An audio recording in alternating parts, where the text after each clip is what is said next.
Okay. We on? Yep. All right. Good morning, Ms. Cuna. This is the last Economic Development and Historic Preservation meeting for the year 2025. And I guess we'll start with attendance. So online we have Doc Horton and Rita Ogburn McCall, and then in the room we have Clark Henry, Chairman Delarada, Aaron Cassidy Dorian, Kelly D'Arpino, David D'Arpino, Dirk Strayer, myself, Laura Robertson, and Trish Bergami. Excellent. And I would like to thank our town planner for this wonderful breakfast that she put on this morning. This is awesome. For Starbucks. Well, thank you. Thank you. And I guess we'll get down to it. What do we have first? First we have our November minutes. Good, there we go. November 7 minutes. Okay. You've had a chance to review those. I'll make a motion to approve. Second. All in favor? Aye. And Aye. unanimously. Thank you, Doc. And Rita. And Rita? Is Rita on? Oh, Yeah, there is Rita. Rita. Yeah. Okay, and then that brings us to resolutions.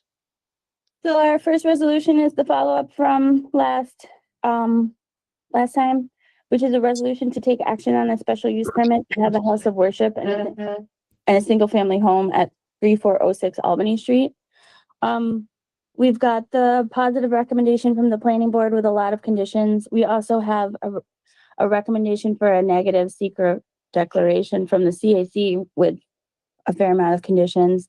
But basically both the boards are saying in a very unique circumstance with a fair amount of conditions to protect the property, they're recommending that the town board approve the special use permit. Very good. All right. So I would probably prepare that positively based on the recommendations from the other boards, unless you guys had any thoughts or wanted to add additional things. I'm almost wondering, because I've received, I don't know if you have, but I've received a decent amount of communication of concern.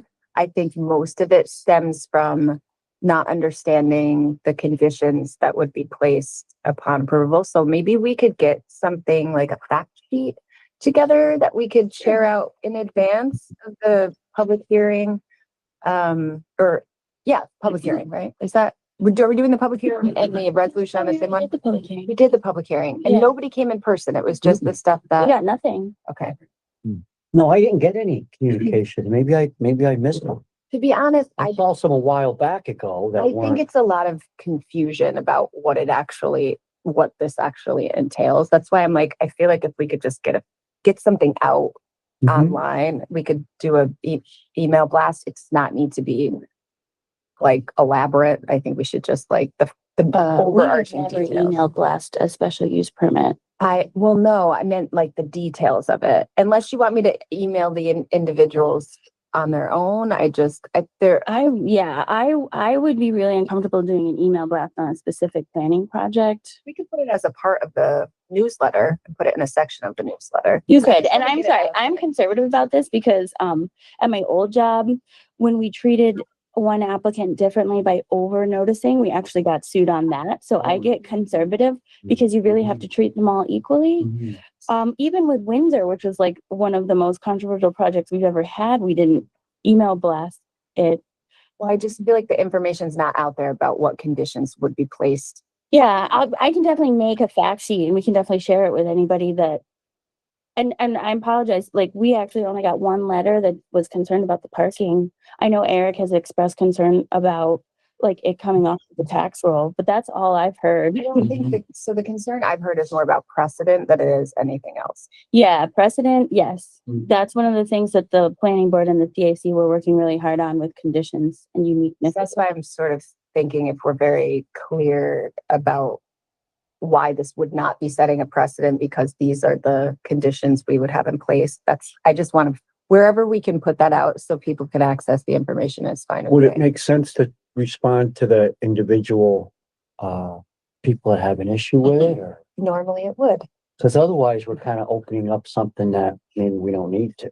No, I have a feeling it will be opened up for us if we don't. I If we guess is don't. more what I'm. Mhm. So Okay. one of the ways that could be addressed is we have a planning board meeting on Monday. we could talk about that and we Great. could say that the findings are there. If there's any concern about that, they could always reach out to the planning department or town hall. I'd be happy to read something on that statement. I'm the project lead on it, so.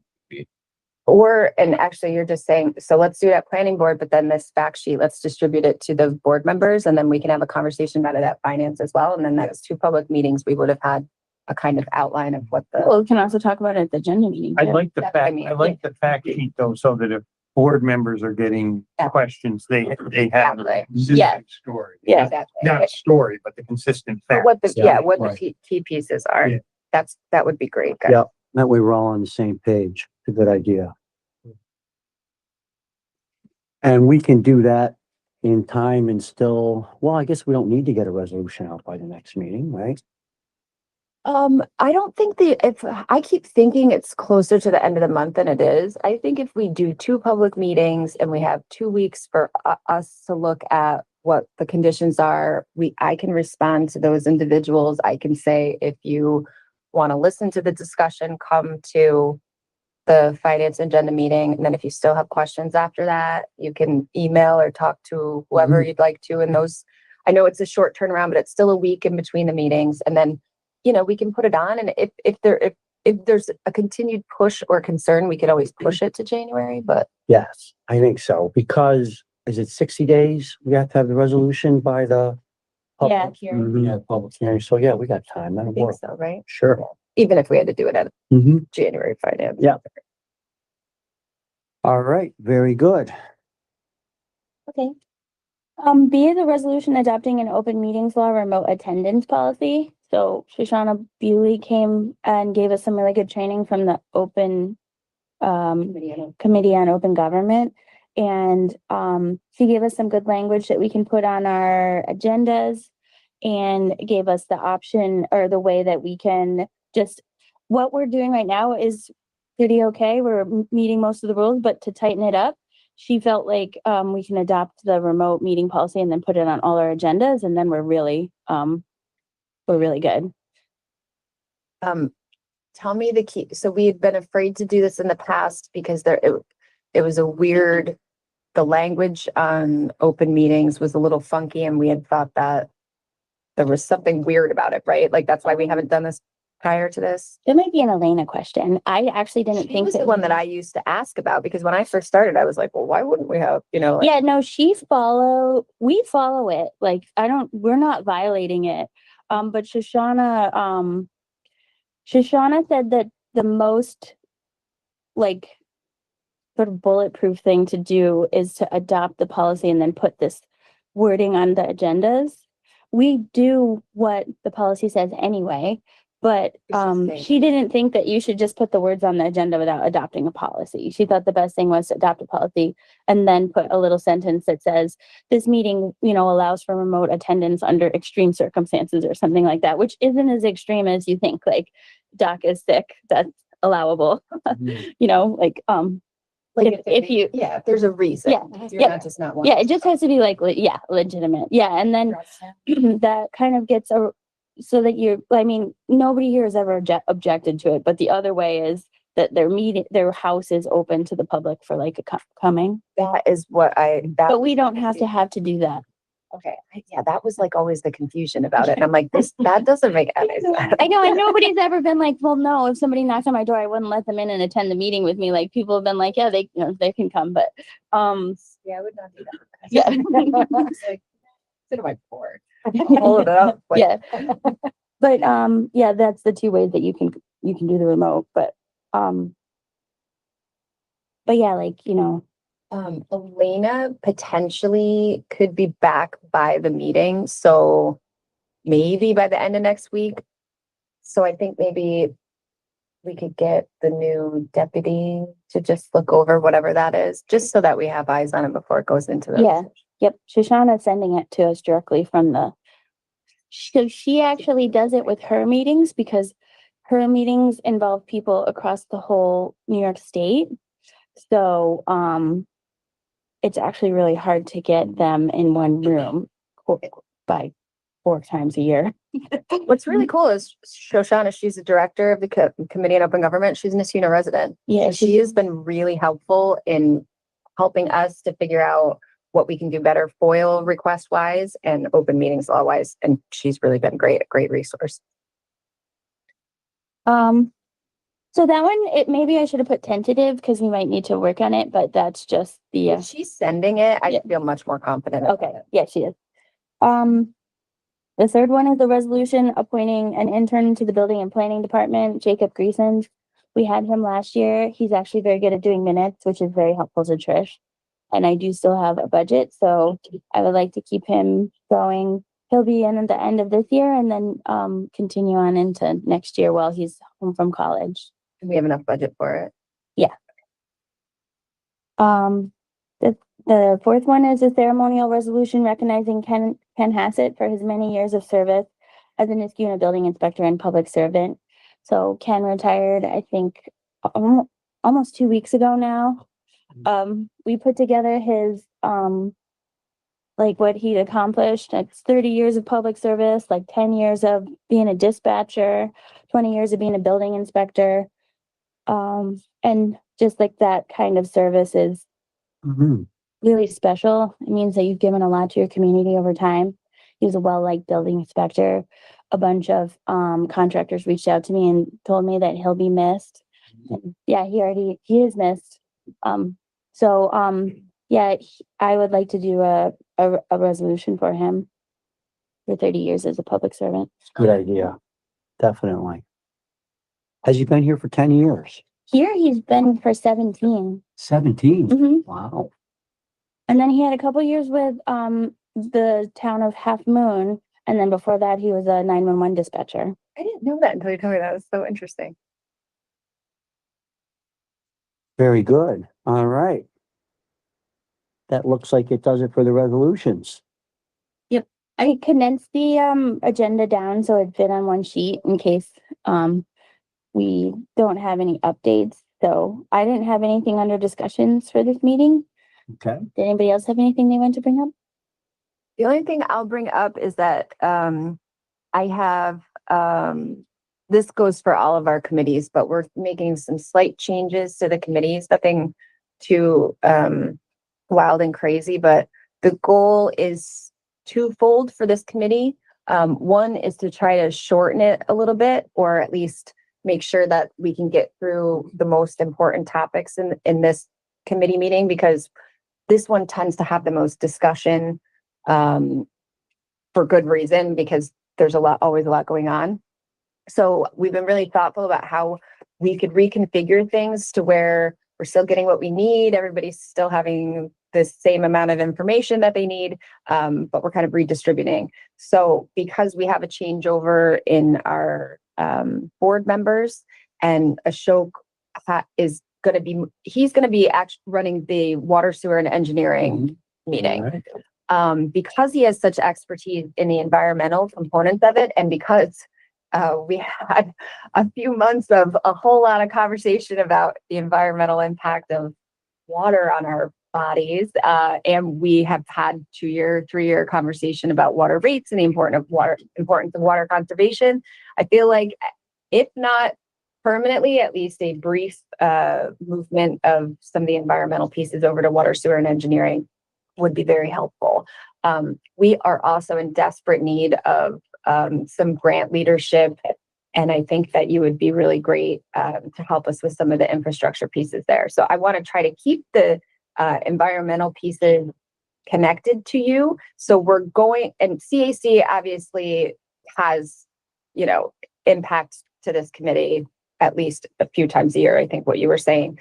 So we will still have to have some kind of mechanism, whether it's a once every other month or once some kind of CAC topic comes up that needs to be discussed in this meeting, that we would either have a summary or a human here, but we would also want them interacting at the other meeting. So we'd either have to do, a person that could be available for both meetings, or create a summary for either the engineering meeting, or something that could be read or explained, or bulleted list, just so that we're information sharing. And Doc said he is open to attending both meetings. well, in that case, At least attempting, right? Yeah. That's all, and that's all that we can hope for. The other thing that will change about this it's not even really this committee meeting, but just because Laura, has been, so great and so heavily involved in tree council, it's a bit of a shift. We want them to have more of a connection to our new park supervisor. He's not new, he just has the new designation as park supervisor, so that we could get more of the tree projects on a direct communication to the humans who are putting the trees in and organizing that work. So I think having them as a part of highway and parks for community programs, plus the Arbor Day, Arbor Fest has become a pretty significant event. And so why wouldn't we utilize the help of community programs in promoting and, maybe organizing and volunteers if need be. So I felt like that would be a good place to move some of those things over. We're also going into our, is it 250 years? It is. So I assume that we are going to have some sort of programming events. I think Rita had been working on conversations with the school about, educational opportunities. So I would like Rita to be a bit more connected to highway parks community programs, because I do think there's a lot of opportunity for the historical aspects of the town to be incorporated into our programming. And we don't really do that, mainly because there's no real crossover of communication and humans and things like Rita doesn't ever have conversations with our community programs because we've never set them up. So I'd like to at least test it out to have her touching base during that committee meeting as well. None of what these small changes have to be permanent. I just sort of want to try them out and see how it works. And if it works well, then great. And then if not, we can reassess in 3 months and shuffle if need be. Those are the major components. So the environmental pieces, town historian, and tree council. It makes sense. Thank Could you. Complete streets over to the I'm sorry, highway? complete streets is actually, we're going to move complete streets over to police and public safety. Oh, Because we found that we have referred, at least 5 or 6 issues that have come up. And most of it is traffic wise, safety wise for kids. mhm. We're constantly talking about interactions with complete streets, but they, again, don't have a connection to that committee meeting. And again, makes a lot of sense that it's Mhm. here because there's planning components to it. But the safety aspects of, especially now when we're talking about the sidewalk projects and how that's going to impact kids walking to school. We have Grand Boulevard. We're trying to get the crosswalks in over by the schools over there. We have e-bikes that have been a huge issue that I think a lot of towns are Yeah. struggling with. So all of those things really lend well to police and public safety, and their committee meetings are like 17 minutes long. So if we can kind of move some of those discussions over there, we spread it out a little bit. Again, the goal is more communication. So I don't want you to feel like we're extracting anything. So if it's helpful, we could have even if we put some bulleted summaries of what was discussed at the other meeting for those topics that are going to integrate with planning, put them on the back of the agenda. And again, doesn't have to be permanent, but The basic question, since I'm new, right? I'd like to attend other meetings outside of the water thing. So if my schedule permits, can I come? you can, but you would just have to let me know in advance because we wouldn't want to have a quorum there. So Okay. it would just have to be one of us drops out and, it's not, especially if there's a topic that intermixes, I feel like there'd be 3. Forums at committee meetings. Can you? Oh yeah, because they're open. What am I Yeah. saying? I'm so nervous about having too many people in the same room. I mean, the goal is to have as many people helping as possible. So yeah, Ashok, you could hang out with me all day if you want. Yes, I got an office for you over here even. the town board members can attend any meeting that's on notice. Absolutely. And then I think the only thing you have to worry about with the open meeting law is when you caucus together. Which again, And I'm not sure they're about very that. fuzzy about that. Yeah, too. I I agree. feel like Gotta nail that it's a down. weird dance that we're It doing, is, right? It is. But yes, the more the merrier. More help, the merrier. Yeah, that's a good idea because complete streets, I didn't think about mixing in with the police and public safety, but that Neither. makes sense. Yeah, right? It Especially, does. especially the topics that we have Mhm. right now. Yeah, no question. So, and I mean, does legal have to be here? Although it's not a big component of it, but For at this meeting. yeah. So she doesn't usually have updates, I don't think, during this meeting. And I feel like even the updates are typically like things that we've already talked about because it's language or it's whatever. Mhm. So we could probably leave it on there, but I don't Yeah. think she ever actually Yeah. anyway. Yeah, I don't know how this committee did get weighted down over was- the years. It was, Oh. growing. Yeah. No, it was established by, The land use. what? Landry. Yeah. Yeah. Yeah, and what he was concerned about at the time was that you have all these stovepiped processes that are happening in the town with different committees. And it's not only important for the board to hear the full perspective, but it's important for each committee Mhm. be hooked in with each other. So in an attempt to basically have a clearinghouse for a meeting to get all the Ah. information, Okay. so it can be discussed by the various boards. And I'm playing around with the members of these committees so that we could get some representation from other departments where it's relevant. I think also adding some members helps us to get quorums. It's not necessarily important in this committee meeting, but we have that problem in other. That's the thing, when you don't talk about big significant things at a meeting, people don't come. So that's another thing. I know that like one of the issues that was in particular was that the planning board and the CAC didn't like connect. Mhm. So like we were like two ships going in opposite directions and not really Right. talking to each other. So it was an attempt to try to at least Get that communication get that rolling. communication together. It worked, right? It worked. Yeah, I talked to Kevin a lot, but you know, when he was. Yeah. the board member, but- Yeah. Kevin, how's he doing? Dan heard this. Yeah, he must be enjoying retirement, so to speak. Yeah, he doesn't. He like lives in Clifton Park, kind of. Even though it's, no, I mean, his house is in Niskayuna, but like, that's where he spends most of his time. Okay, that's it. I'm sorry. That was a long-winded explanation. Yeah. All right, so that brings us down to what? I don't really have too many updates on grants. It was basically the same as a month ago. So do you want to talk about planning board, David? Sure. So last month we had one meeting and we had one resolution. There's a new Lex Nail Salon going in at 333 Council Road. Basically a tenant change. There was a salon there previously. So that was the only resolution. We're tracking a few active projects. 2757 Aqueduct Road is the planned unit development, which is Niskayuna Harbors.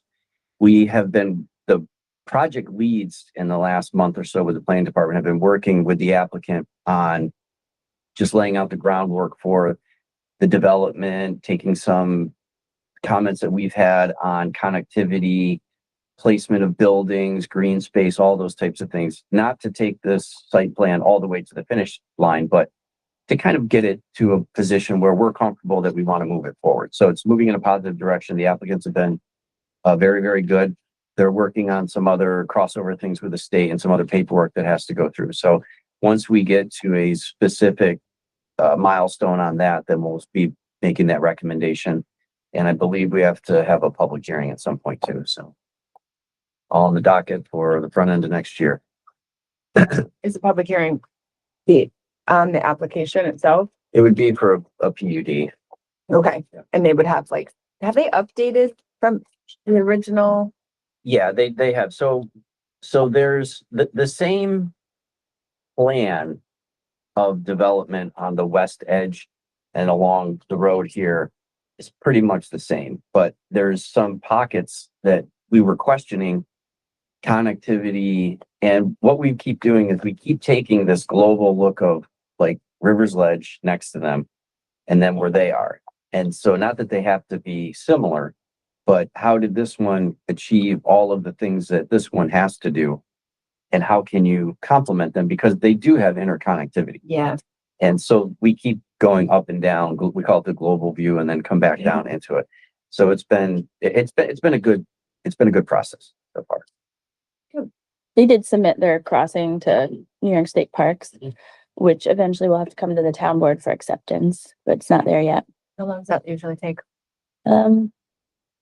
Really just depends on parks, actually. Will you be able to go from Aqueduct Park through Niskuna Harbor and Mohawk Harbor to eventually the, No. I don't think so. We are pushing for them to do some sort of formal connection to the river, whether it's a kayak launch at a minimum or something larger.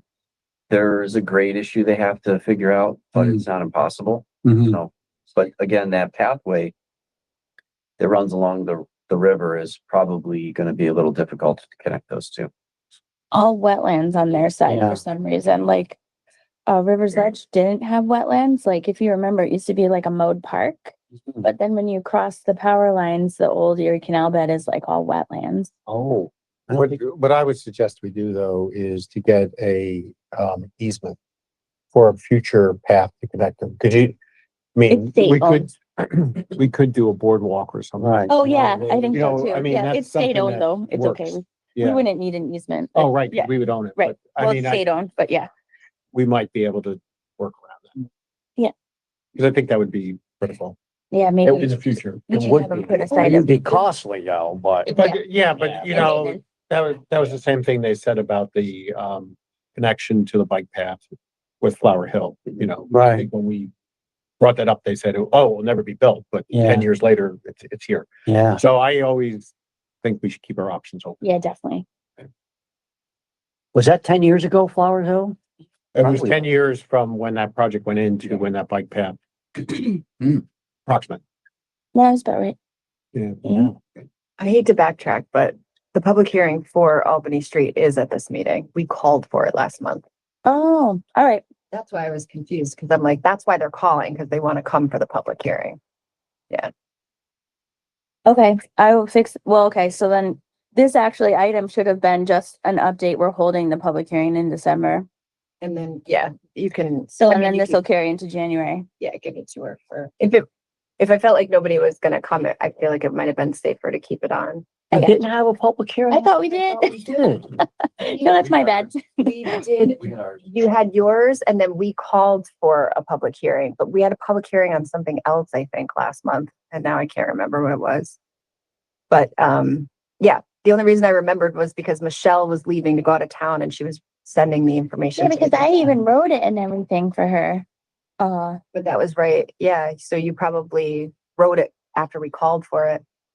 Got it. Okay, all right. So, that one will go to And I January. didn't think that you had a lot of opposition at your public hearing, the planning didn't. board. No, right? There were letters of support and there was one correspondence on a neighbor around the corner just about parking, but I think the neighbors were largely supportive, right? Yeah, well, neighbors in the adjacent businesses are. all road support, like, and other, like. Oh, direct right. neighbors are there. We did, like, when I was there, doing a site visit with the planning board, the adjacent neighbors waved to us. So, I mean, they it didn't like stop their car and be like, we don't like these guys. I mean, but 3900 State Street Key Automotive came back to site plan. They decided they want to go back to the plan that you actually reviewed at your, that you approved, which they're going to reduce the parking, so. no, they're adding parking They're back. adding It's the parking other back way. From what it Yeah. was, and they're not front loading some of the stuff, double stacking it. But they still are going to meet all the criteria of the greenscaping, the sidewalks, the turnoff lanes for the deliveries. The building doesn't change itself for the thing. They wanted to reconfigure the parking, so they're gonna come back to planning board and go through that process again. It is gonna be really nice when they build that building, though. The facade changes to that building will make a difference. Sure. And it's completely driven by the applicant. So outside correspondence directing them to do anything. They just decided to reverse paths and start over. So, Well, 2837 Aqueduct Road was an application for site signage at Rivers Ledge. So this has been at a couple meetings. I don't know if you've been by Rivers Ledge, but there are two, we'll call them tall pylon signs that are teal and backlit. They are installed. There's two of them there. They also have a lot of temporary signage in the form of wood boards that are up. They have the flags that are, say, open to renting. You know, they've kind of littered their whole front end. they have another section of the building where it's the older, the older age, townhomes that's there. Real sorry that they want to have a signage for this part of the application too. So the planning board's had some candid conversations with them about building, installing, non-approvals, things like that, jumping the gun on where they are. So we're still reviewing that application. The applicant has agreed to take all temporary signage down in those areas and clean up those perpendicular medians that come out where the pylon signs are along Aqueduct Road. 6 St. Gerard Street is an application for a major subdivision. So this is Lou Lisi's property there. He did agree previously when he subdivided the area that he was going to come back for major subdivision if he added another unit. He is doing that. He submitted some initial information from the late 90s on drainage and stuff. The site has not been altered at all since his last development, and we did encourage him that we would be going through the full process of the major subdivision. We have a TDE on board, and we're also asking to do a full updates on the stormwater that goes through there. So he had 3 and now he wants to do, And 4. he has 4. Okay. So 5 is the cutoff for a major. I thought it was 4. It's 5. 4 or less is minor usually, but the Okay. planning board actually has the discretion to declare anything as a major. Oh, okay. All right. But it's all been above board. He was fully aware of what was going on. Mhm. It's another family member that he's building for, so he's has a lot there. We And I kind of anticipated this when he was starting it, I believe. Yeah. think that lot, if he chose to, could be 66 single-family homes. So he's Yeah. just parceling off one more. Yeah. So that's in motion. And then 1335 Balltown Road is application for a dumpster enclosure. That's over by across from Body Works there. The applicant was given a specific list of landscaping, what the enclosure looks like, the number of units that are going there. It's not responsive at the last meeting, so we're still tracking that one. He has responded and Yeah, is okay. coming back now. And then we spoke about 3406 Albany Street. So outside of that, we did not get any new projects in November. Very good. Okay, so zoning board has 3 cases. One is actually 3406 Albany Street. It has 2 kind of separate things that are happening at the zoning board for that property. And then 2 residential area variances. Complete Streets had a joint public meeting with the Capital Region Transportation Council and at Iroquois Middle School. I think Iroquois Middle School, just on the public record, was incredibly good to work with. Put on extra staff, cleaned up after us. We're really, really accommodating. I'm glad we had it at Iroquois because it was probably the most well-attended public meeting I have ever been to. Had about 200 people. Could have even made a bigger space in Iroquois Middle School, but we're a little worried that it was going to be echoey. It was not echoey. There was like standing room only for the first presentation. Had the boards that had been developed for the project are actually still downstairs. And there's currently a website tab for the Safe on 7 website. If you go there, you can see the presentation that was made at the actual Iroquois Middle School. I think the volume was not great, so I had the consultant also go over the slide deck and just talk. So if you're having a hard time with the volume for the actual in-person meeting, you can just watch him talk through the same slides. The volume's better. He also has the full slide deck that has a little more information than what they presented at the meeting because they were trying to keep it short so we can mostly listen. And also the survey. So the survey is still open. We're going to close it on December 21st. I'll do an email blast and another push out so that people get their thoughts in by December 21st. We are trying to get we've got about 200 responses on the survey so far. The initial concepts where we were asking people what they feel, what they want, how comfortable they are with Route 7.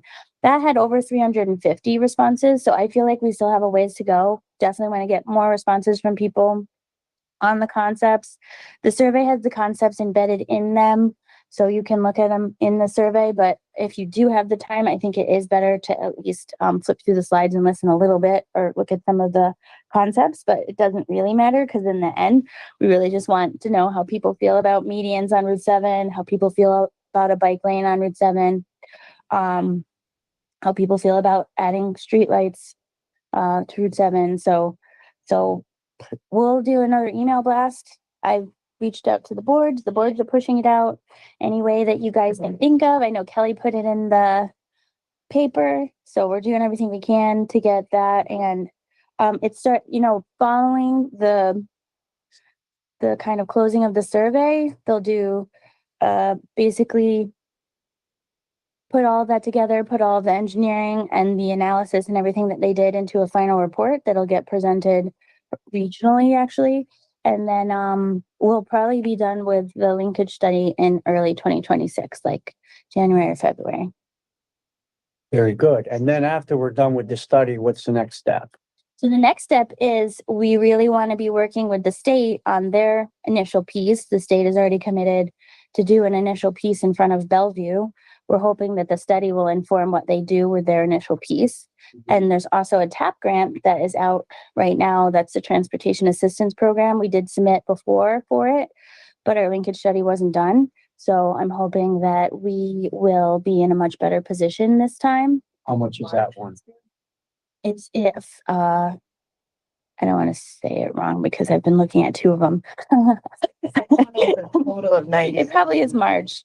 But I know the end of March, I think. Yeah. March 27th Yeah. is due. So if the linkage study's done, we're gonna be in really good. Yeah, we should Oh, be in so really good that's shape. a substantial amount of money that could do a substantial part of the work. Yeah, Some- that's a big pot, but I don't know if there's a cap on the tab. Yeah, I think it's, Or wait, maybe they don't put a cap, do no, they? they do. Yeah, I mean, it's pretty high. I think like the low end is 500,000. I don't think you can even ask for less than Yeah, 500,000, that's and the big. upper end is like maybe 5. I have to take the training. I've got it scheduled to take the training on it on, There's one today and one Monday, right? it Or was Tuesday? yesterday. I've got it scheduled for Monday. I've also been looking into the land acquisition grant that Ashok found, because that's 100% grant. It's got no town match. No match. Wow. Yeah. I would do those every day, all day. That's like the greatest grant I've ever heard of in my life. We'll take It's all the matches. free money. The match is the most work of any grant that you do. Like matching and documenting your matching, it's hard. If you have 100% grant. Especially if you're doing So- in-kind matching. Yes, I'm doing in kind for the linkage grant, and that's a lot of work.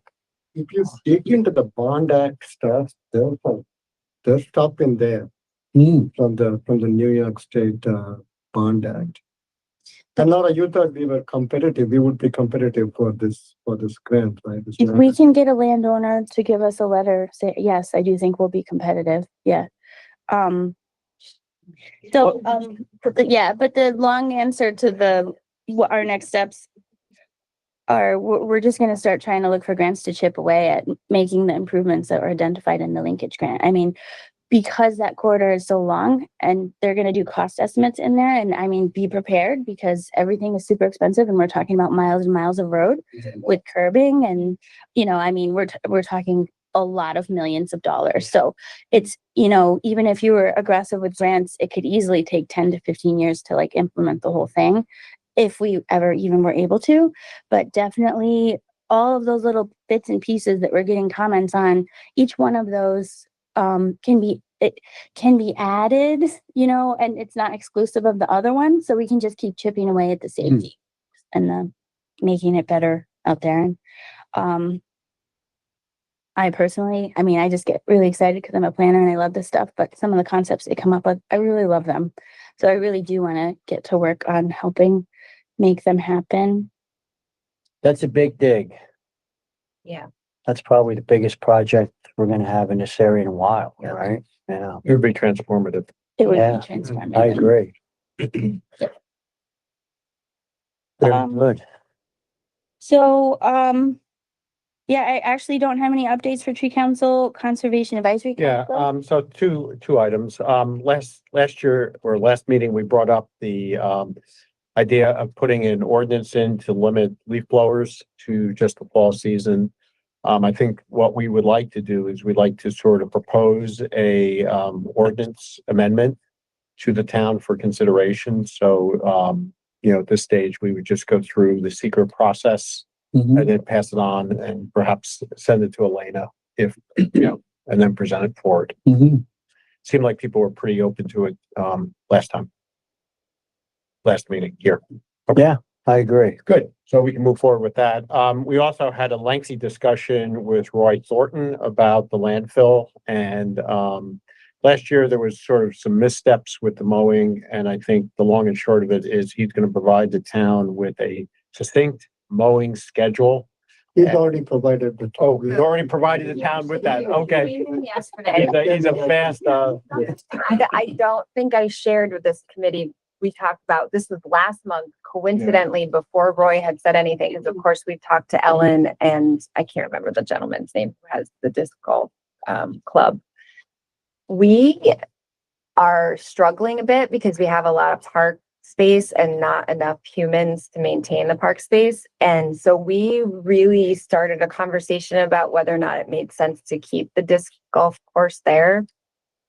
The people who use it are, as far as we can tell, not necessarily town residents.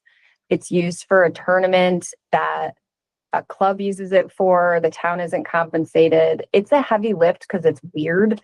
And if you have to know how to do it and how, like to your point, maintain it on a certain schedule. And that's not usually how they do the parks. Like things get in the way.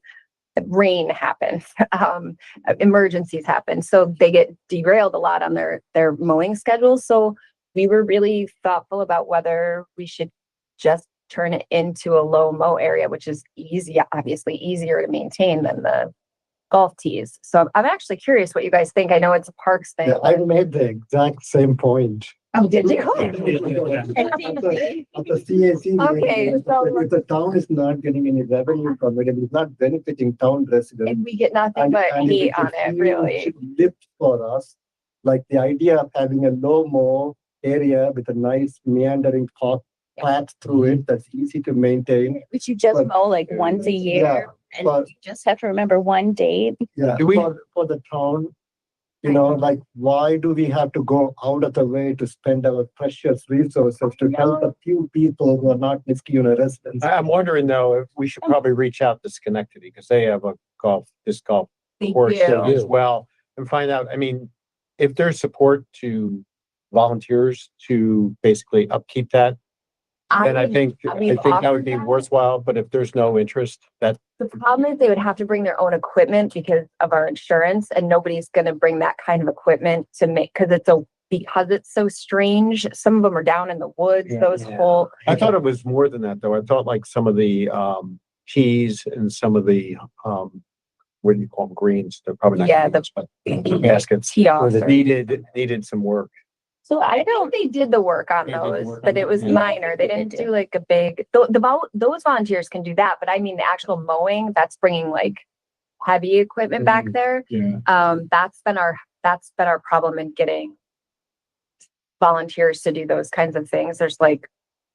There's hesitation there, especially since that is our low mow spot. So if they went in there and hacked it up, that would be another kind of, if you let the volunteers mow and then they accidentally mow, yeah. so I just, Yeah. I don't know what the right way forward is, but I haven't had anybody with an overwhelming urge to keep the Frisbee golf. I would take on the hate mail if we closed the Frisbee golf. Yeah, I think already we get You hate could, mail you could from- direct it to Laura and say. No, no. I don't like, I think where we have to be careful is it'd be interesting to know if a lot of high school students and younger people use it informally, because I know that when my kids were growing up, they used it. Did that? yeah, And well, it their was. friends used it and everything like that. So we- My I'm understanding, not suggesting we keep it open. I'm just No, suggesting. but I know what you mean. but my understanding is that Niskayuna's golf course, and this is from my neighbor who loves golf, Frisbee golfing, was one of the first. So for a long time, you couldn't go anywhere else to Frisbee golf. It was like one of the first in our area, but Oh. now there's actually a whole lot of them and a lot of them are better. The only reason they like the one in Niskuna is because it's very difficult because it has only a few spots that have trees around it to break up the winds that comes through. So if you're in this open space, it makes it much more challenging. Oh. That's why like people who are into it really like the Niskuna one. But again, we're not necessarily talking about Niskuna residents, and these are our tax dollars that are going into maintaining it. So Anyway, the long and short of it is the low mo part of it is really important. environmentally important. Yeah. And Roy has shown us that, you know, the bird populations, it's really important for the bird He's population. so passionate about it. It's contagious. It is, it's awesome. Anyway, I didn't mean to sidetrack us on. No, I think it's good. I'm glad you mentioned it. Yeah, because maybe we don't know the full use of it. Maybe we're a little bit amiss on how many Niskuna residents are actually using it. A lot of the high What we need schools to do are. is we need to put like the camera trap at one of the. We could probably. At one of the put tees a and just trail like, cam Yeah. up on and that. just see how Not many a bad people use it idea. over the period of like a couple months. Sure. Who uses it. That's really not a bad idea. That's a good It's idea, inexpensive, yeah. too. I mean, the other thing we could think about is if we ended up getting a huge grant to build a new senior center or something, that, I mean, we could move it too, Yeah. away from that really challenging area. Mhm. Not like now, but it wouldn't necessarily have to go away forever, but there may be other places that you Mhm. could put a new one that don't interfere with the long, and it would be easier to maintain, because right now it's like on the Yeah. landfill cap and it's like long grass on either side. I mean, An idea. I wonder how much space you would need for it. I don't know. I mean, there's actually a real nice one in Anchorage, like right next to their kind of like community center. I think it's only 9 holes. Again, I feel like it would get more use if it were next to Yeah, something like It's that. really close to it, and I mean, it's not like, it's kind of like like build your skills. Like you start basically where the community center starts, and then you just kind of like track around it. But Maybe we start with trying to figure out how much it's used. Yeah. How about a cheaper option of just putting a small kiosk there with a sign in? And We then could do that. I just, People don't sign in now. I have, well, and I have two, I was thinking even a QR where you just say, check in here, but I don't know if that would be. There are people who are fighting to keep it open and people who are fighting to close it, and I don't want there to be any interference with manipulating those numbers. yeah, I definitely Sounds think terrible, but you Right. never know, I feel like. there's people that would be upset if you closed the disco. Yeah, But how many of those people are Niskuna residents? that's. Well, that's the question you gotta answer. Yeah. And you may be right, Laura, that course might have been more popular before other Yeah. ones popped up. So now I it's, mean, we're talking 10 years ago. yeah, so it might be spread out a little bit more. My neighbor knew when it was built, but he doesn't use it anymore. Like he's moved on to the other ones. He's a Niskuna resident, obviously, because he's my neighbor. And he said it was just, it was a very early course. Well, it turns out that I'm slowly getting this parks committee together. So this would be a great topic for them to tackle. I'm gonna add it to my list. I love the pictures of the birds that Roy brings, though. Oh, yeah. We should put some on the website. Yeah. They're so pretty. Oh my God, I already had on my list. Look at that. Ah. It brings back my mind. Did you have any, No, I didn't have anything. We didn't have any projects before the board, so. did you have any for Sure, me? just a quick update. The Architectural Review Board had their November meeting on the 19th. And we just reviewed the standard planning board projects that were coming through. Nothing special. Thank you, Doug. Okay, comprehensive plan committee. We have the pieces. We're trying to go through them and clean them up and get them together. I did take a look at the utilities section that Clark sent me a week ago or week and a half ago. And we are going to establish a new finish line. And so Laura and I are going to talk about that after this meeting. I wanted to mention, I have an intern who's working on buttoning up some of the tables and stuff that I have in there and looking up information. It's always in your office. She's so nice. Wonderful. I like So her. if you guys have busy work or formatting work, We have lots of work to do. She's so quick. Yeah. I just can't say enough good things about her. So if you have something like that, that's a bit like tedious, but just needs to get done correctly, let me Yeah, know. there's a lot of, I probably do have some tables. I yeah, can there's a lot of update. tables. Okay, This that's what particular, we're working on this now. plan is a lot, one of the complaints we got with 2013 was the maps were hard to read and there wasn't a lot of data. This particular plan is trying to fill that gap. So there's a lot of things that probably need to be like overchecked and stuff like that. Okay. We could even see, I don't know how many afternoons you have free, but she's here some days at 1, some days at 3. And we, I overlap her a lot. yeah, Yeah. yeah. So, if it makes sense, we could just get her in the same, like, when I say she's super quick, it's like, she's been working here for 20 years. I don't know how she just picks it up so quickly. I'm like, you can't graduate. Like, you're gonna fail something here and there. I also have a free high school student that's been coming. He wants to be an urban planner. His name's Aiden. He's doing a class with his high school. It's probably an AP class or something because he's very smart. Where he just kind of like shadows and learns, but like he came to the Route 7 meeting, and so I have him doing some research that we're gonna send to the consultant on if we can prove that the median would increase property values along Route 7. He's seeing what he can find. He's a good researcher.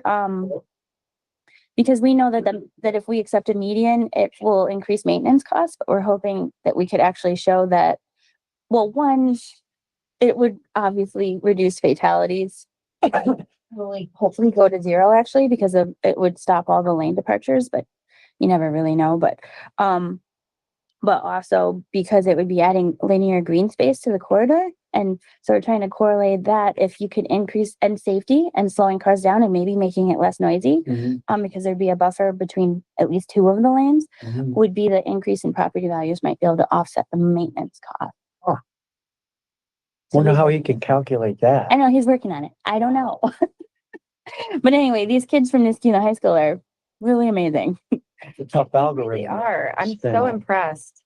Although I did just find out that It's probably out there, because when you start searching, there's so many studies out there. Yeah, he was Yeah, working yeah, away on it yeah. yesterday when I left him. you know, couldn't we put turf in as green space? You It's- can, but it's it's an not- environmental yeah. disaster. Not really green. They have like a turf. They have a turf that's not as good looking. That's more environmentally friendly. That actually. That has weeds and stuff, so. Well, I mean, the weeds are what they are. Like, it's gonna, no matter what you put out there, but we have to either, one of the things I talked with Highway about, because they're very apprehensive about the green space and the medians, but I don't feel like the medians will look like we need them to, like, have the same effect unless it does have a bunch of green. It has to have the green. But we can't put parks guys out there mowing the grass in the middle of Route 7. It's a lot of young kids that are doing that. In the Yeah, summer, no, so we're not I think getting we out talked there. about maybe hiring a consultant every year and just We would. knowing that we would budget for that. We would have to have a Yeah, contract. definitely. That will be a difficult problem once we get to median, but Yeah. I That'd be know. a welcome problem. Welcome problem. But I know that, like, right now we struggle with Route 7 because we are technically responsible for fixing the sidewalks as a part of the maintenance, and we can't afford to do that. Like, Yeah, no, there are options. Like yeah, we there's we we never ended up installing it, but there's these low growth shrubs that shade out the undergrowth. One of them is called, oh, I can't remember. I'm probably gonna say the same different name.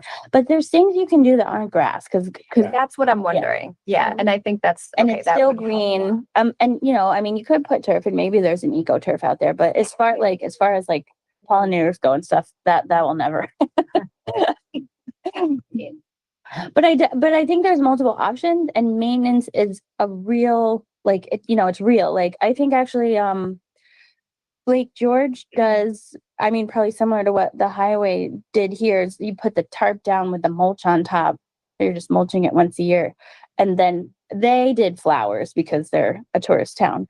But they don't actually really have long linear things to mow. They just have I think they just basically made like landscaping hard. I wouldn't mind, but when you don't see the green, I feel like the green is the. No, I think we should do green. Green is the good part, but there are a lot of options, for it. Okay. You can also, you can also buy grasses that just don't get Yeah. more than like Yeah. 6 inches Oh, tall. okay. Yeah. Yeah. Yeah. It's really the weeds though that get into them. Yeah. You do have to make sure that they're like firmly established. They can maintain themselves. It might help so that you're not doing like every month maintenance, but every couple years, you're probably still gonna have to go in there and then reset the. If you did, yeah. I think there's solutions because there are communities that have this. Yeah. One thing is for your intern, not only look at the median, but if you put a bike path in, that raises property values as well. Oh, yeah, So make sure he looks at that too. that's very clear. You can find Yeah. a bazillion scientific studies on that. Yeah, but you can't, where would you put a bike path in there? No, you Well, can't actually on sit it. 7, that's one of the plans is to put a dedicated Yeah. bike path So or because, multi-use path. But Yes, so you have to get rid of a lane. No, no, No kidding. Well, So you've got the- sidewalks on both sides. too. right, so the lanes on Route 7 are actually very wide. They're over wide. Oh. So they looked at a road diet. So a road diet would be taking 2 lanes, in each direction and going down to 1 lane in each direction. There's only one section that qualifies for a road diet, and they say it makes absolutely no sense to have 2 lanes for almost the entirety of the road and then one section. Yeah. So they did explore it because people asked, can it have a road diet? But essentially it cannot. But the lanes are super wide. So you can actually get all the width you need with no taking. Like we said at the start of the project, the people who live on Route 7 have had enough taking of their property over time. So the edges of the right of way are the edges of the project, and we did not look beyond. It's one of the reasons that we're not recommending traffic circles, because traffic circles would end up taking more land from people as well, but they're also hard for pedestrians and bicycles to cross, and that was one of the goals. So they did also put traffic circles aside if people ask. That's not one of the concepts that is going to make it into the final. But yeah, if you narrow those lanes, which tends to be a good thing anyway, because people tend to drive slower. Sure. If you have lanes that are the same size as the Northway, you tend to drive as fast as you drive. So yeah, they get that width from narrowing the lanes. Good.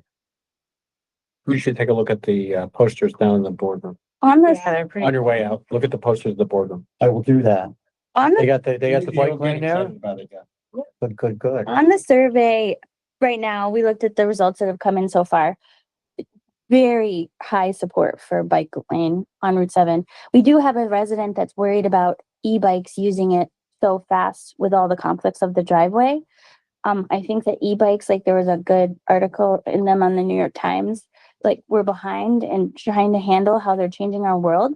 Well, I said this at the CAP meeting, they have offset like 125 million tons of carbon or something like that, more than EV vehicles. That's why I keep thinking the bike lane is the way forward, because this road has to last another 50 But years. yeah, Once they put it in, like, we're not looking at it again for a long time. yeah, but we do have to figure it out, because I do see what she's saying. Like if an e-bike is going along, the road at 30 miles an hour and they're coming and backing out of their driveway. So it's just one more element that could be scary for them. So there's huge support for it, but I do think that we need to be really thoughtful about it and then figure out the e-bike thing.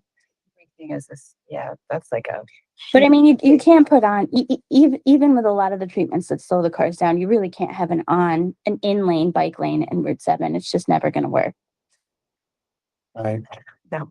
Oh, Sorry, we got off topic. Yeah, sorry. yeah, I would,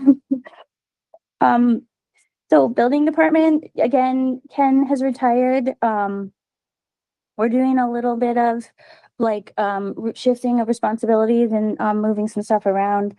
And then I wanted to let you guys know that, Kevin, his fire inspections for the season are nearly complete. He did a lot of the multi-family apartment buildings in town, because we read the code and felt that it was pretty clear that you do need to go inside each individual apartment unit. Not all towns do that, but City of Schenectady does.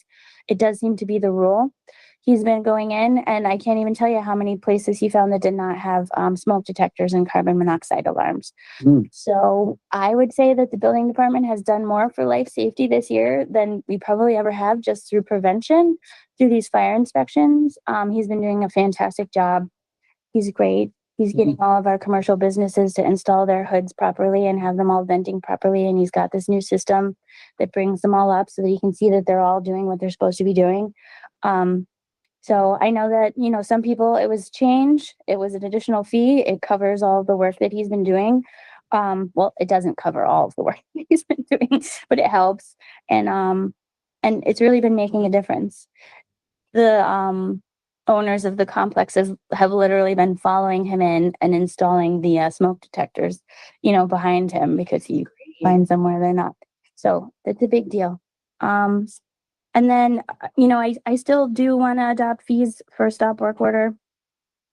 That'll be a goal for 2026. And then as far as planning department goes, just because we do have this opportunity with Ken retiring, we are looking at possibly rearranging our offices. Clark's going to see what kind of software he has that we can kind of see what we could do in there. So we just want to make ourselves be the most efficient and give, you know, people space to do their work and stuff like that in our office. So we're working on that. Let's combine efforts because we're doing the same thing and we have a short-term and a long-term plan. So Okay. Clark and I. Yeah, I think that'd be great. He's really deep into it. So I think if you guys can get together, that would be really helpful. Great. Did you want to do a I slide? did want to Yeah. do one slide on stormwater, just to be good. Is In there. it in the PowerPoint? Yeah, the power. I was going to share my screen so Doc and Rita can see it. So just to give a quick update, we've talked about it several times, but we have kind of a just expanded so you. can This see guy? it. Yeah. We have a project going on. It's a shared effort between the planning and building department, the water, sewer and engineering department, and the highway department. Like many particularly older towns, we have some areas where the existing stormwater system gets challenged during some of these higher rainfall events, especially really high volume, short duration rainfall. This is a map of the first project that we're doing. It's called Plum Street and Tributaries. This is Balltown Road going right down the middle, and Plum Street is coming right down here from Balltown Road. So we've been working with basically a town designated engineer, an outside engineering firm that specializes in stormwater, and they have the luxury of being able to be focused just on this one project.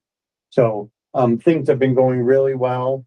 And on the 20th of November, they gave a little report out to us on basically their analysis of this system. So if you look at the boundary of this map, again, this is Plum Street, this is Balltown Road.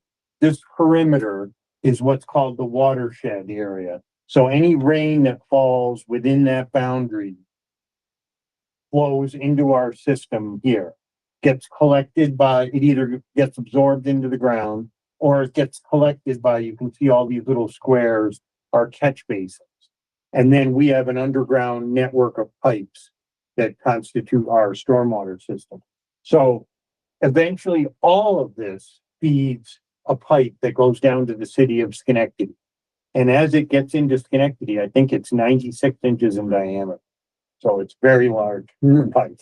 So when the TDE looked at this, anything that's not shaded in red drains essentially into here and comes into the right side. This is the pipe going into Schenectady. So the area where we've had a little pinch point where some people can really experience some significant flooding based on the infrastructure of the town is right down in this area, the lower part of Plum Street, where it turns here, right around Plum and Regent. And then when it turns, I think that might be Myron right there. So anything that's shaded in red here all feeds into this piping network, flows down here, takes a right-hand turn, and then goes to Schenectady. So the TDE gave us a report out on 11/20, and they really, as we knew, showed that there's really three main areas that give us the most of our stormwater into the system. A lot of this is just single family homes that are fully developed. The three main areas that produce water into this structure are the Niskuna Fire District number 1 station, which is here. The Mohawk Club has a little retention basin on the other side of Balltown Road. And then Hillside Elementary School has the most water entering the system. So they really identified those three areas. We didn't really have a lot of information on them. We didn't have any information on the fire district. We don't have any direct information on the school. And the TDE was able to kind of approximate what would be coming from the Mohawk Club. But after the meeting on the 20th, we reached out on Monday, the 24th. We met with Fire Chief Venna at Fire District number 1 station. He's been fantastic. He had complete stormwater reports, site maps, and he shared those with us, and we've looked at those and we've shared them with the TDE. So the TDE is creating a more accurate depiction of what's happening from there. And everything looks perfectly in order from what the fire district did at their in 2010, they expanded that fire station. Then on yesterday, on December 4th, Laura and I met with Michael Rutherford, the owner of the Mohawk Club, and we just discussed this stormwater basin here and just let him know that, hey, we're trying to slow down. All we're trying to do is slow down this stormwater from getting down to this part of the network. You know, we can either make the pipes here larger by maybe adding a second pipe that can handle more flow, or we can slow the water down from getting there. So our goal was just to reach out to these 3 sites and just have a conversation with them about anything we could do to slow it down. You don't have to slow it down for that long. Just delay it a little bit. How would you do that? With retention basins or things like that.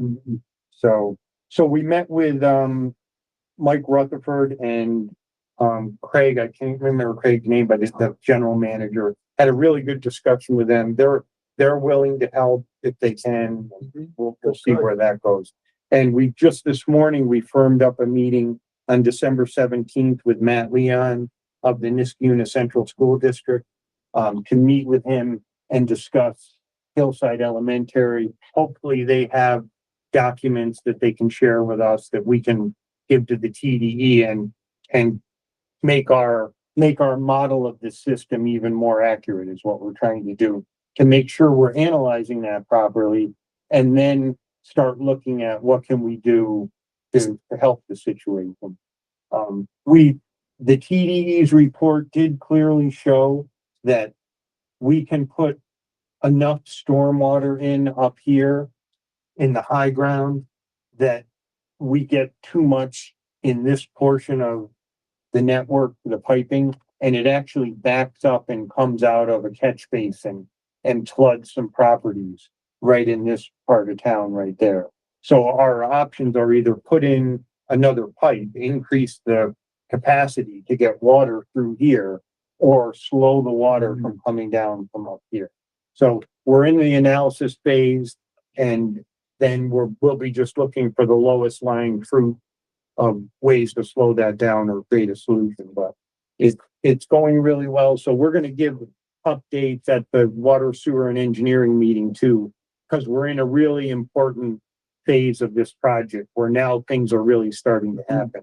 We're getting data back from the team. So, Clark, if I may ask question. sure. Forgive the bluntness. Where is the money coming from for all of this? Like, are we writing bans? Is it part of our budget? We have some money that was in the water Drainage. drainage We have area. consolidated drainage Okay. money that's sitting there. And then to do the analysis. And then when we get to the resolution, we will look for grant money, or again, we're going for the lowest lying fruit we can get. If Mr. Rutherford is doing something on his property and he easily expand his basin a little bit to slow it down a little bit. We're looking for things like that. We have a feel for the timeline at which the money becomes a critical issue. We don't at that point right now. We're just gathering this information, but I would say we'll be done with the analysis and reviewing all this probably by January, I would say the end of January. 2026. Yeah. There's been a lot of groundwork going in to map this part of the town. Okay. And now we're into a phase where things are really rolling because the PDE is modeling things and giving us feedback. So, yeah. What did we kind of start this a couple of years ago, I think? Yeah, we did. We Yeah. started identifying hot points within the town. Yet. Points. Well, that was actually one of the first things we talked about was, hey, are we gonna do this exercise and then realize, oh, we have all these great ideas of things that we should do and no money to do them. Thing is, if we identify what has the most impact, then we're not just going after grants, which we might be able to still get, but then doing the analysis, like this gives us it's kind of like the NRI where we really kind of go through the exercise of, well, what happens if you put a stormwater detention pond here? And that way we really know what to go after with our dollars and actually maximize every single one of them. You have a better chance of getting the grant. Getting the grant and also making the. But also, grant this is really important to know where pinch points are because in future development decisions, Yeah, Yeah. I mean, for planning. we're always saying, hey, stormwater, but in this particular situation, we can point to a specific problem and know what the issue is and we can Right. address it if and when something gets done. So Yes. we can't underestimate. And we have some ideas that are just in the percolating stage that may help. And There is a state agency, like a little known agency called the EFC, Environmental. Yeah, Facilities yeah. Corporation. We've got it. Yeah. Yeah. The And water and sewer department, actually, you're gonna learn a lot about it, but what they're working on, but they funnel us information all the time and they Yeah. have a lot of grants. Yeah. They do. We actually had an employee go from here to the environmental facilities and then back to Schenectady County. So we even have kind of an insider that helps us. well, and one of their chief grants person is a Niskayuna resident. Good. I knocked on her door that's part of the- Oh, really? Cool. Of course you did. Are you kidding me? That's a good door to knock on. Yeah. I didn't know. She volunteered and said hey, we have all these grants for water and sewer maintenance. Would you be interested? Yeah. Beautiful. The Rams with the Okay. environment. Thanks, Clark. I think that's great. Come, Michelle, come. Doc, did you have anything for us today? Yes. First of all, at our last Metroplex meeting, there were no specific projects related to Niskayuna. However, I've asked Ray to come in again early next year. He actually isn't available for our January meeting, but he's agreed to come in for our February meeting to give us the overall state of Niskayuna as it relates to the development of the entire county, as he's done before. One of the things that is so important, it's always important for us not only to understand what specifically the Metroplex has done for Niskayuna, but how Niskayuna fits in the overall plan for the development of the county. And I personally, I think we all really appreciate those he's done for us over the last couple of years. And so he's agreed to come in again at our February 6th meeting. So if we could please put him on our agenda, perhaps first, so that if he has something else to do, he can move on. But I think we'll be in for another treat. He does such a fascinating job, and his understanding of Niskayuna seems to be, at first he's a Niskayuna resident, but his understanding of Niskayuna seems to be greater than most folks that I know. And so I just look forward to that. And so that's the end of my report. Hopefully we can put, you guys put them on the agenda, and we can certainly, again, gain some more insight in terms of how Niskayuna fits in the overall scheme of Schenectady's development. May I Yeah, ask a question? Yeah, There's no stupid questions. Okay, please. I'll keep it quick. We had asked Discover Schenectady if they would add a signage for the old Aqueduct train station. Okay, that it's abandoned, you know, but now they the problem was they did not understand that there was a train station there, you know, and the importance of that train station. All right, so they said they'll keep it on the list, but the project, you know, is over. But they have one at the Niskayuna train station. So, Doc, you know, can you give somebody a nudge, you know, during conversations, because that works well. Sure, sure. I mean, that's why I'm here to advocate for the town. So I tell you what, let's chat. Let's chat sometime after the meeting, so that I'll be ready. Again, obviously we haven't had our meeting for this month, but I certainly will get that information to Ray as soon as possible. Hey, thank you so much. My pleasure. Well, thank you, Doc. Metroplex has been a great resource, not only for the county, but definitely for the town, as noted in all the recent investment over GE and GE Renova and Momentive. I mean, it's been astronomical, better than I could ever hope for, really. I mean, I personally am blown away at how successful we've been in attracting major players to the county. And we all benefit from that, because undoubtedly some of those people who come here will undoubtedly choose Niskayuna as a place to stay. And so I just get excited when I think about not only what the Metroplex has in store, but most importantly, I get excited about when Ray puts the whole picture together. Okay. And I don't know about you guys, but perhaps Rita, as a historian, can also probably agree with this. It's great to put things in context. And It is. It's hard to keep the big picture in mind when we're all little localities and municipalities, but it's the big picture that's bringing all this business and growth to the county and the towns, because businesses don't want to go to towns that don't have good infrastructure.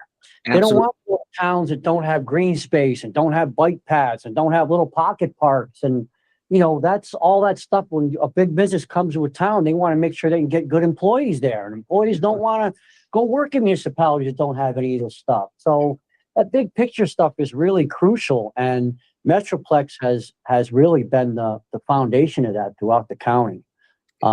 Indeed. Yeah, I'm just proud to represent the town this way, because like I said, when I see all the plans that are happening and the success we've had, it really makes me proud, not just to be a resident of Niskayuna, but a resident of the county. And I think that's a positive thing. You know, one of the things that I was thinking about, and this is a little off topic, but harking back to that golf course, you know, I have to confess, I'm not a golfer. I always in my mind say one day. That's kind of like on my bucket list.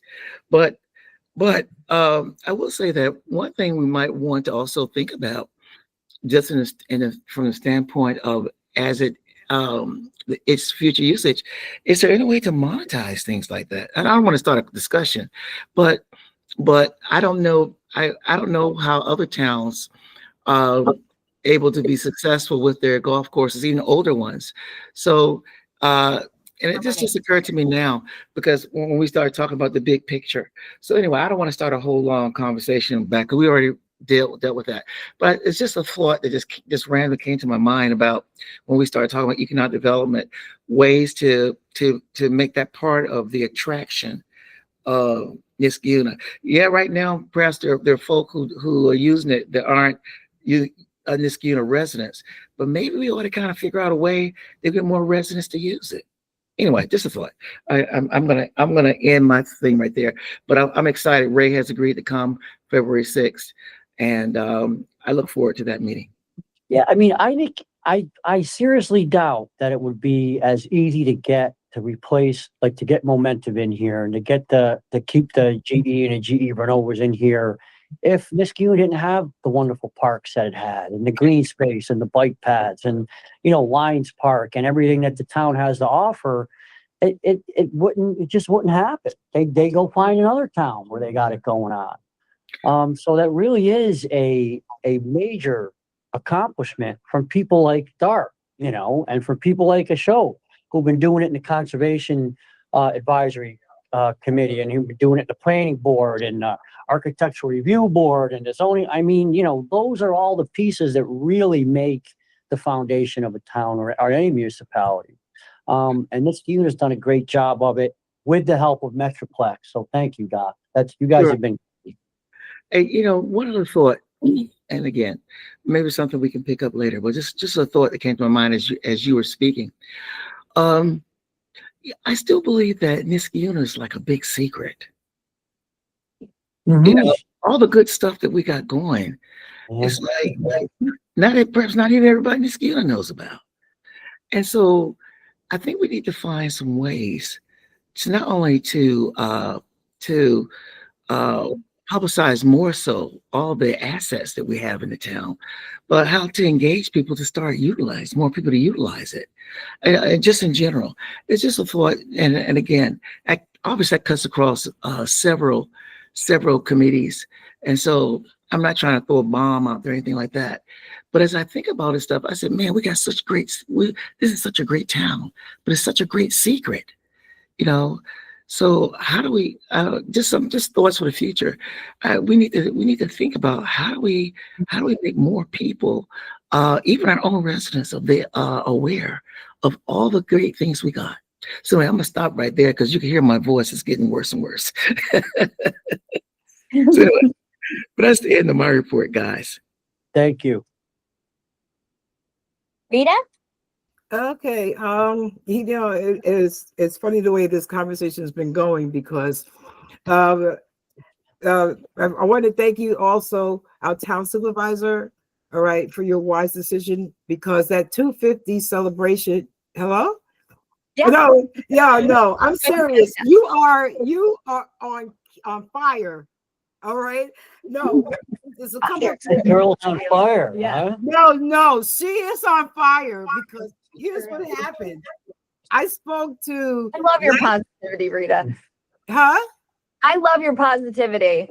No, listen, you talk about serendipity. Listen, I spoke to the state historian. We had a great conversation. Okay. And as Doc just said, okay, yes, we are a secret, even though we hold all the jewels. Okay. So when I was speaking to him about the 250, he was about to send in the budget for New York State. And I told him that we need money here in Schenectady County. All right. And then we went into that conversation because everyone was in a good mood. And yes, okay, we need money in the budget for Niskayuna. Okay, so now that he's primed, I'm going in for the kill. Okay, and this year, no, actually, because with the programming and the committee, the community programs, right? That is perfect to get these grants that come out. Okay, the grants have not been organized yet for upstate, but what downstate did was they already organized themselves.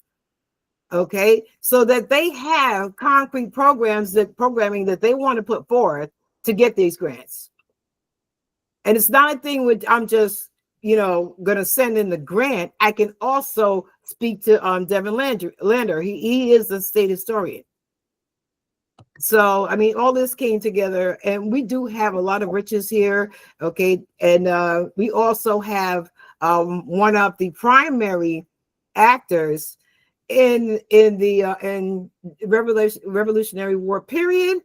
Okay, which also goes along with their theme because they wanted alternative stories. So that's it. Thanks, Rita. Thank you, Rita. All right. Is there anything else? Well, I just wanted to say, John, you have always been incredibly supportive of me as a human being, of my department, planning department. When we've needed you, you've always fought for us. I have enjoyed working with you. You were here when I came. You helped guide what we do in my department. You have personally overseen us getting literally over $1 million, maybe even approaching 2 at this point of money to make the town better. You have been a real asset to the town. You give a lot. You help me all the time.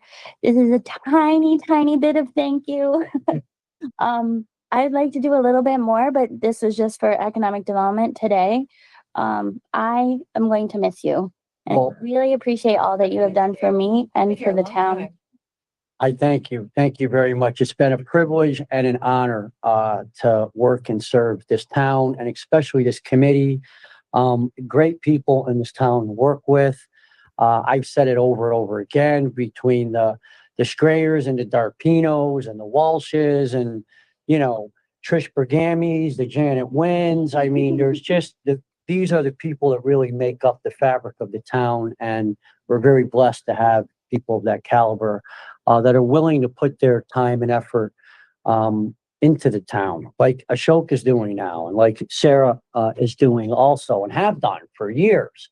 I mean, this town is really blessed to have an active, organized volunteer group that really, really puts in and really cares for the town. And I think that's what makes this town so good.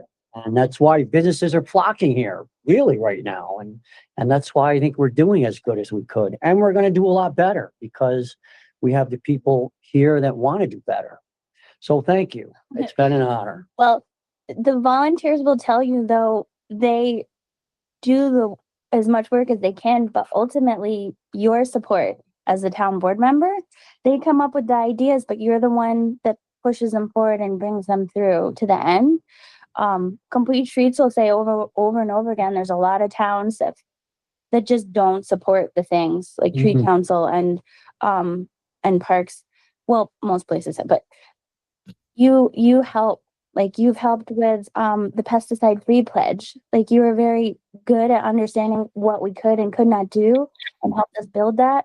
Like the volunteers come to you, but ultimately you get them past the finish line. They can't do it without you. And I know that Ashok will be very helpful, but you have been very specifically helping a lot of the good things that have come through this board. So I really appreciate it. Yeah, it's really important to have a champion. Yeah. And that is really what makes the volunteers want to come and work for this unit is that. They feel heard. Yeah. Well, I appreciate working with you, John. thank you. I appreciate it. I was thinking just this morning when you came, like early on, the whole discussion with the chickens, and I'm like, that was a real win for the town, right? We Oh. can chicken permits without you. That's something. Legacy. It was right. My biggest accomplishment. Chickens in this town. I knew you'd get it. I love it. That was good. Well, thank you again. It's been a pleasure. And with that, I guess we will call it a day. There's nothing else for the good of the order. A motion to adjourn? All in favor? Thank you. We are adjourned. Oh, thank you, John. Yes. I mean, I thank know you. you're gonna miss hanging out with us Friday I morning. definitely am. Geez, I don't know. You know. Friday morning. Well,